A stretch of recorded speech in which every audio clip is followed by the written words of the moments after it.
Bismillahirrahmanirrahim. Assalamualaikum warahmatullahi wabarakatuh. Sahabat tani, kembali lagi bersama kami di Info Ragam Pertanian. Nah, dalam video kali ini saya akan mengupdate lagi proses perawatan lanjutan pada tanaman melon Action Orange saya yang saya tanam di lahan dalam kondisi di musim hujan. Nah, di video sebelumnya juga saya sudah memberikan informasi mulai dari proses awal sampai tanaman melon kita isinya seperti sekarang ini. Nah, perawatan apakah yang akan kita lakukan sekarang? Nah, untuk lebih jelasnya ikuti terus video kami. Baik sahabat tani semua, nah inilah kondisi updatean terkini tanaman melon saya yang saya tanam dalam kondisi di iklim musim hujan, dan ini baru saja pagi-pagi sudah terjadi gerimis ya di tempat saya. Nah, alhamdulillah tanaman melon kita sekarang sudah memasuki fase generatif atau masa pembungaan.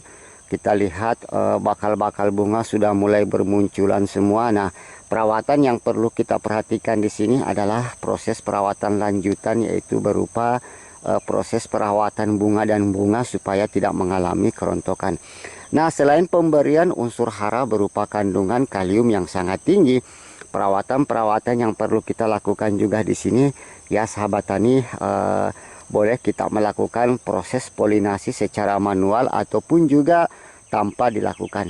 Nah, untuk menghasilkan bakal bunga melon yang tingkat keberhasilannya tinggi, teman-teman juga bisa melakukan proses penyerbukan secara manual atau polinasi, karena kondisi iklim curah hujan yang begitu tinggi bisa saja hasil penyerbukan kurang maksimal dilakukan oleh serangga.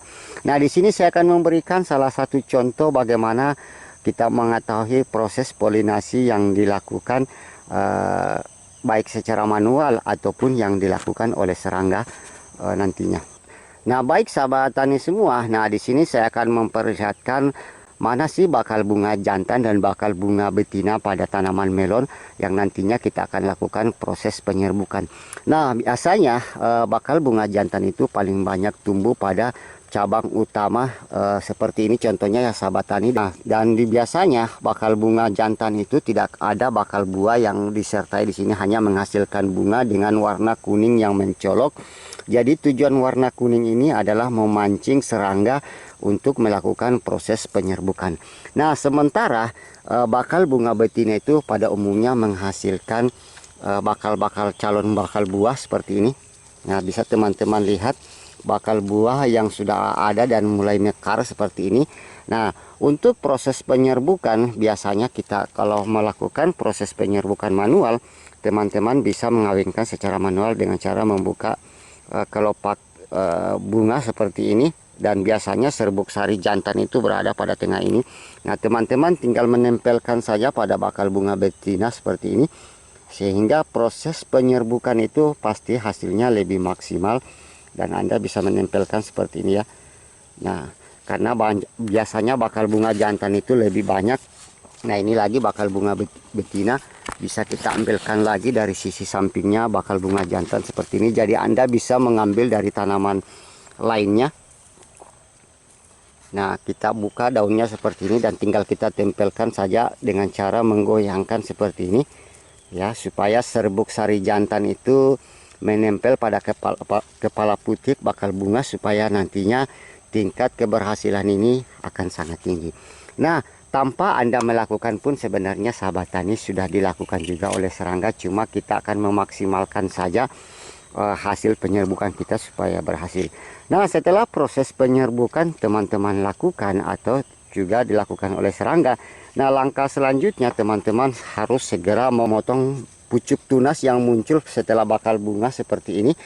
Nah, apabila tunas-tunas pada pucuk ini tidak dipotong, ini mengakibatkan nutrisi akan terus mengalir ke pucuk-pucuk muda baru, sehingga proses penyerbukan, proses kerontokan juga pada tanaman bakal bunga ini bisa terjadi. Agar supaya bakal bunga ini betul-betul mendapatkan nutrisi yang penuh dari bakal pohon utama ini, teman-teman bisa langsung memotongnya tunas air pada pucuk ini ya. Kita potong saja seperti ini, jangan ragu ya sahabat tani semua.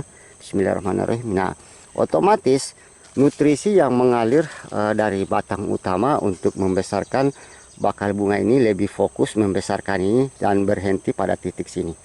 Nah, Ini juga berlaku pada bakal-bakal bunga yang lainnya, dan ini harus segera dilakukan supaya tingkat keberhasilannya itu pasti tinggi. Nah, ini contohnya ya sahabat tani yang sudah memanjang batal tunasnya, otomatis bakal bunga nanti ini akan terhambat pembesarannya, dan ini kita akan potong langsung di sini saja. Nah, seperti ini.